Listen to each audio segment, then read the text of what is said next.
ship, follow it? Just stay loose off of that car, and if we lose him, we'll pick it up again. Don't worry about it. The Blacktron Alienator wasn't my first LEGO set ever, but it was one of the earlier sets that, when I got it, I remember thinking just how completely awesome it was. And for how simple of a design it has on the surface, I still think it's fantastic. One of the things that I think drew me to it subconsciously is my love of mecha. At the time, I'd been watching Voltron and Robotech here and there, and I even had a simple Veritech fighter toy, the kind that transforms between a mech, a fighter, and the hybrid system. Not too long later, I got into Battletech. Basically, I was into lots of stuff with a pilot and a giant stompy robot, and something about it just always fascinated me, even to this day where I unironically enjoy watching Pacific Rim. The Alienator fits into that old-style stompy robot role, but in its own unique way. You've got the pilot moving the mech around with two tank driver-looking control sticks. You've got legs that move in this really cool way with swivels on the bottom that make it look like 4 separate legs, but it's really still just 2. And it ends up being well balanced and stable because of it.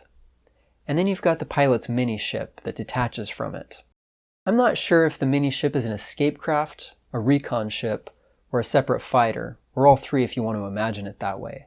The important thing is that it doesn't just have the mech quality to it, but it goes almost as far as the Veritech fighters by having a ship and a flying mech attached together.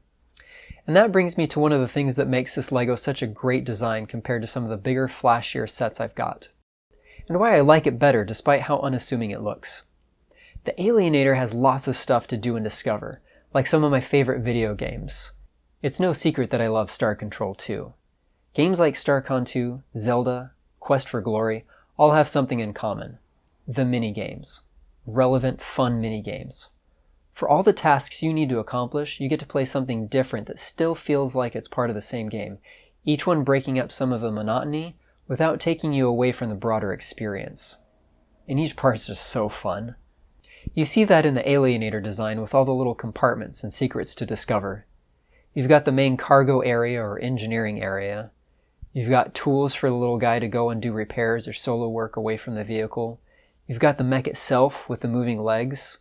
And then there's the mini-ship that I talked about earlier, with its variety of possible roles, and even a cockpit with a locking system, and all these other little bits that make it come to life.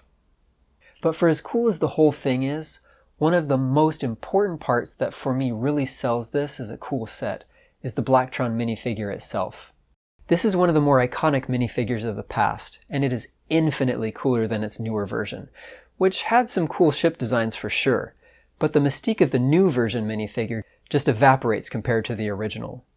And despite not being the main attraction for the original Blacktron line, this ship is so cool that it has its own fan page on Brickset, with instructions for building each of the variants pictured on the box, as well as the author's own original variants, using just the pieces from this set. His site's been around since 1995. That's about 2 years after the internet was made publicly accessible. Of all the things to say, hey, now that I can access and share information with anyone, anywhere, about anything, this was a big enough deal to him to make it right away.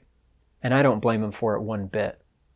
So this may not be one of my flashiest sets, but this is one that marked a ramping up point for my love of Legos, sealing them not only as fun building toys, but as something fascinating, with even a bit of personality. Thanks for watching. Let me know in the comments section what some of your favorite LEGO sets were, and be sure to hit both the like and subscribe buttons if you'd like to see Midlife Crisis LEGO nostalgia keep growing and improving. Now let's wrap up this show with a quick build montage.